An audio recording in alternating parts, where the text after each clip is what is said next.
आपका हमारे YouTube channel SP success point पर स्वागत है।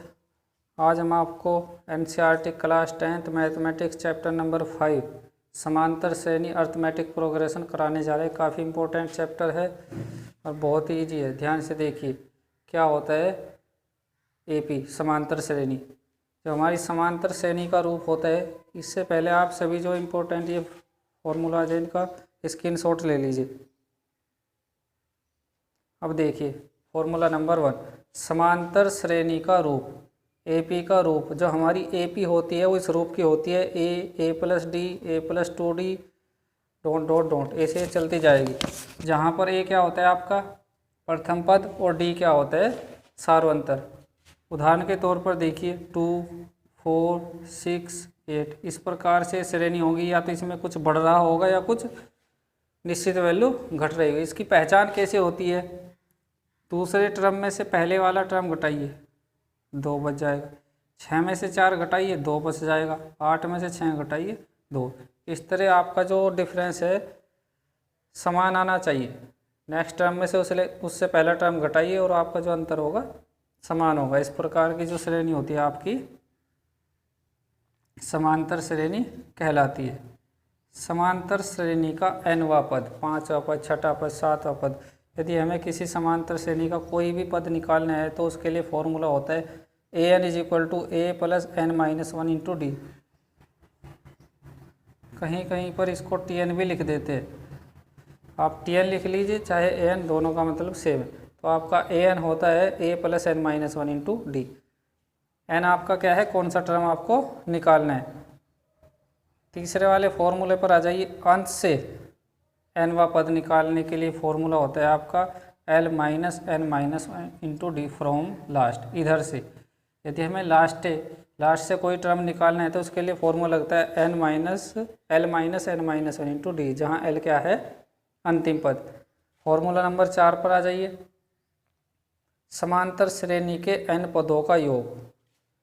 यदि हमें समांतर श्रेणी के कुछ पदों को जोड़ना है, उनका सम निकालना है, तो उसके लिए फॉर्मूला लगता है n/2 × 2a + n-1 × d। n क्या है, जितने पदों का हमारे को योग निकालना है। a प्रथम पद और d आपको पता है सार्वंतर। दूसरे पद में से पहला पद घटा दीजिए, आपका सार्वंतर d आ जाता है।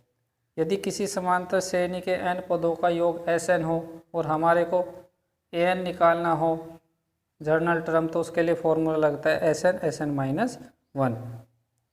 और यदि आपको दो संख्या गिवन है और उनका समांतर माध्य निकालना है तो दोनों को ऐड करके 2 से डिवाइड कर दीजिए, समांतर माध्य आ जाएगा। और ये देखिए फॉर्मूला नंबर 7, ये आपके कोर्स में तो नहीं है, फिर भी आप समझ लीजिए, आने वाले टाइम में आपके काम आ सकता है। यदि ए बी सी समांतर श्रेणी में है तो आपका क्या होता है, बीच वाले पद का डबल इधर उधर वाले पद के सम के इक्वल होता है। उदाहरण के तौर पर देखिए आपकी समांतर श्रेणी, तो 4 का डबल 8 हो जाएगा और इन दोनों को ऐड कीजिए तब भी 8 आएगा। तो बीच वाले पद का टर्म वो डबल, बीच वाले पद का डबल इधर उधर वाले पदों के सम के इक्वल होता है। इनका स्क्रीनशॉट ले लीजिए और इनको नोटबुक में नोट कर लीजिए। बड़े अच्छे से बनाए हैं। इसके अलावा आपको इस चैप्टर में कोई फॉर्मूला सर्च करने की ज़रूरत नहीं है।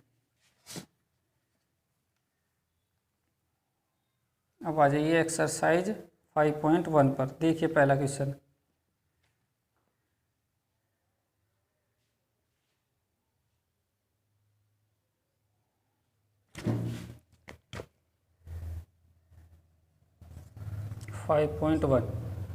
प्रत्येक किलोमीटर के बाद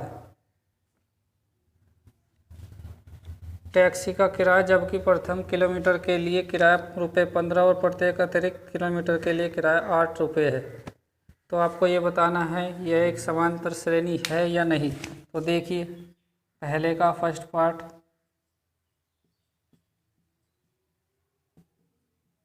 प्रथम किलोमीटर का किराया कितना हो जाएगा, ₹15। 2 किलोमीटर का किराया कितना हो जाएगा, 15 + 8।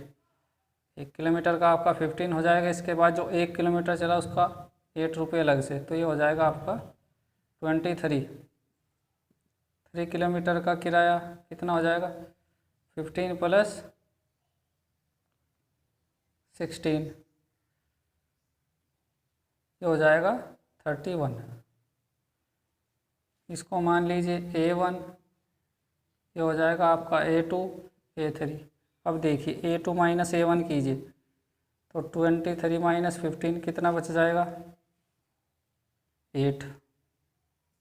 A3 माइनस A2 कीजिए, 31 माइनस 23, ये भी कितना आ जाएगा, 8। तो since A2 minus A1 is equal to A3 minus A2, अतः यह एक समांतर श्रेणी है।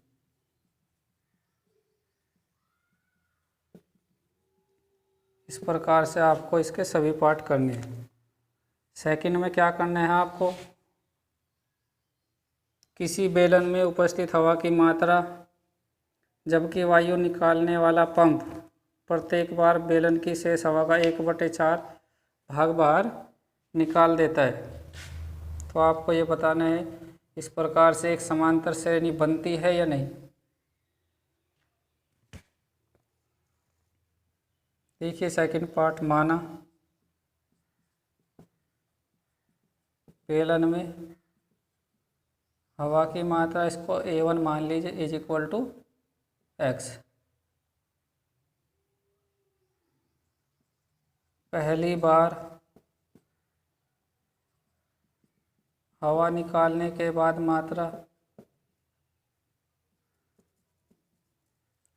कितनी रह जाएगी, x में से x का 1/4 घटा दीजिए तो कितना बच जाएगा आपका, ये 3/4x एलसीएम लेने के बाद। इसी प्रकार दूसरी बार हवा निकालने के बाद मात्रा कितनी रह जाएगी, 3/4x में से 3/4x का 1/4 घटा दीजिए, इतनी कम हो जाती। तो 3/4x माइनस 3x/16, तो इनका एलसीएम लीजिए, आ जाएगा 16। तो इसमें 16 बनाने के लिए कितने से मल्टीप्लाई करना होगा, 4 से। तो ऊपर कीजिए, 4 3 12 हो जाएगा, 3x, और इसे लिख लीजिए 12x, 3x/16, तो कितना हो जाएगा, 9/16x।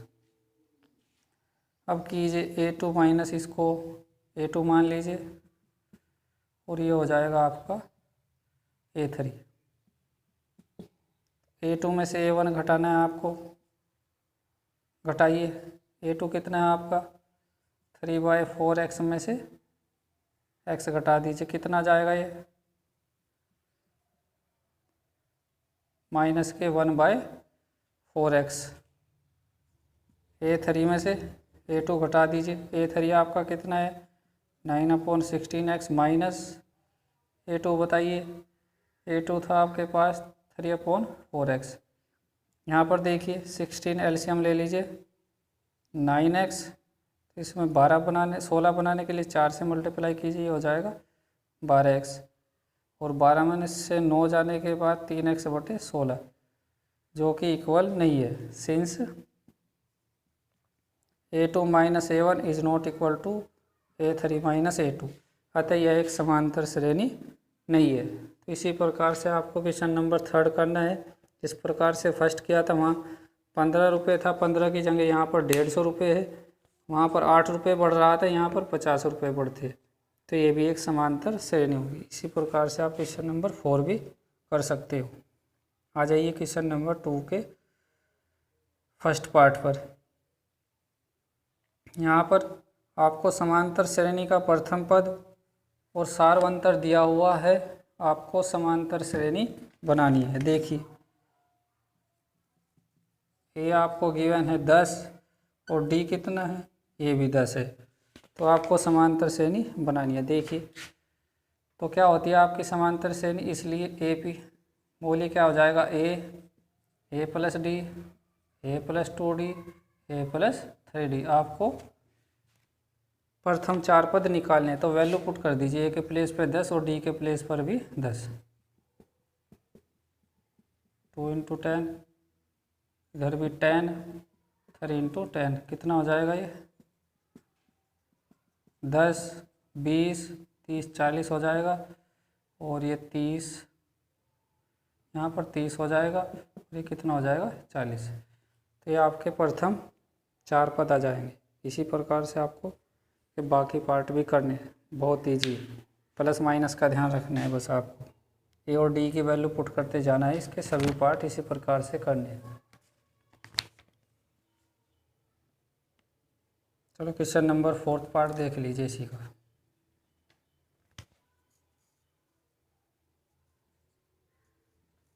यहाँ पर आपको ए गिवन है -1 और डी कितना आपका 1/2। दियर 4 AP, इसलिए आपकी समांतर श्रेणी क्या होती है, A plus D, A plus 2D और ए प्लस 3D। वैल्यू पुट कीजिए।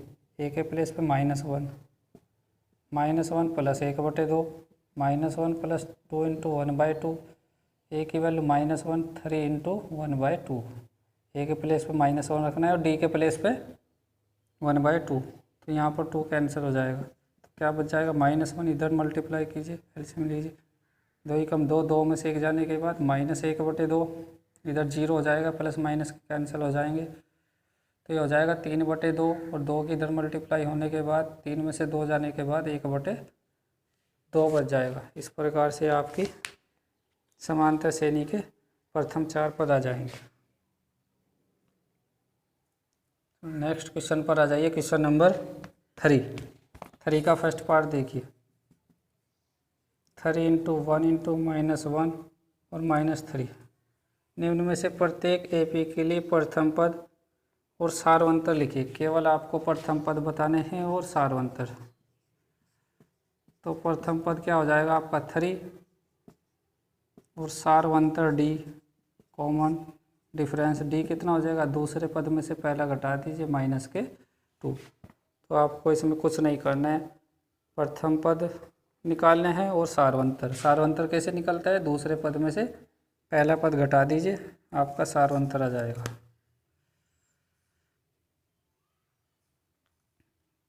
क्वेश्चन नंबर, चलो एक और देखिए, इसका जो है थर्ड पार्ट देखिए। 1/3, 5/3 और 9/3। तो आपको ए और डी निकालना है। प्रथम पद ए कितना हो जाएगा 1/3 और डी कितना हो जाएगा सारवंतर, दूसरे पद में से पहला पद घटा दीजिए, तो दोनों के नीचे से में 3 आ जाएगा और 5 में से 1 जाने के बाद 4 बच जाएगा, 4/3। इस प्रकार से इस क्वेश्चन को आप कर सकते हो। क्वेश्चन नंबर 4 पर आ जाइए।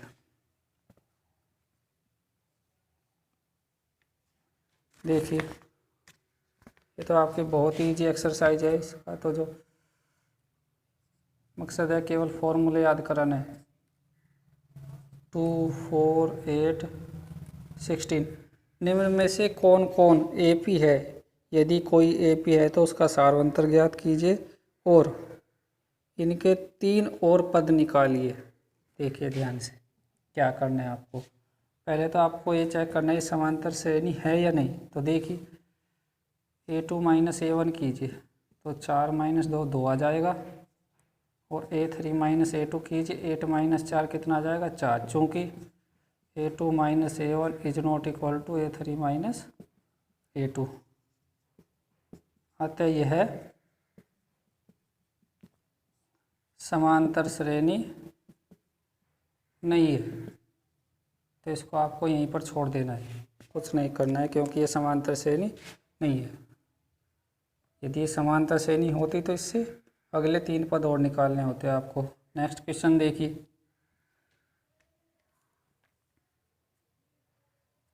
फोर का सेकंड पार्ट, 2, 5/2, 3, 7/2। तो यहाँ A2 - A1 कीजिए, 2 दूनी 4, 5 में से 4 जाने के बाद 1/2। A3 - A2 कीजिए, 3 में से 5/2 घटा दीजिए, 2 3 6 में से 5 जाने के बाद 1/2। चूँकि A2 - A1 is equal to A3 - A2, अतः यह एक AP है, समांतर श्रेणी है। तो अब क्या करना है आपको, इसके 3 पद और निकालने हैं। कितने पद दिए हुए आपको 1 2 3 4, इसलिए फिफ्थ टर्म क्या हो जाएगा A + 4D। आपको एक कम लेना है, यहाँ पर 5 है तो 4D, 4 है तो 3D, वैल्यू पुट कर दीजिए। ए कितना है आपका, ये डी आ चुका है, सी को डी बोलते हैं। तो ए कितना है 2 फर्स्ट टर्म, और डी कितना है आपका 1/2। ये 2 दूनी 4 हो जाएगा, 2 4 आ जाएगा। सिक्स्थ टर्म निकालिए, छठा पद, तो ये हो जाएगा a + 5d।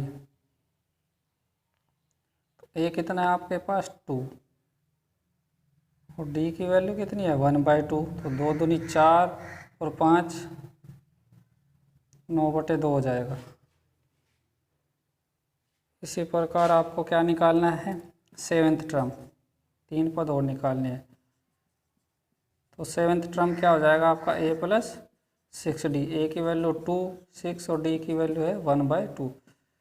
2 3 6 हो जाएगा, 3 और 2 5। तो ये आपका 5वां, 6ठा और 7वां। नेक्स्ट 3 टर्म और आ जाएंगे। इस प्रकार से आपको ये सभी क्वेश्चन करने हैं। तो कीजिए आप इनकी प्रैक्टिस, जिससे आपके फॉर्मूले भी अच्छे से याद हो जाएंगे। बाकी नेक्स्ट वीडियो में कराएंगे। आज के लिए इतना ही, धन्यवाद।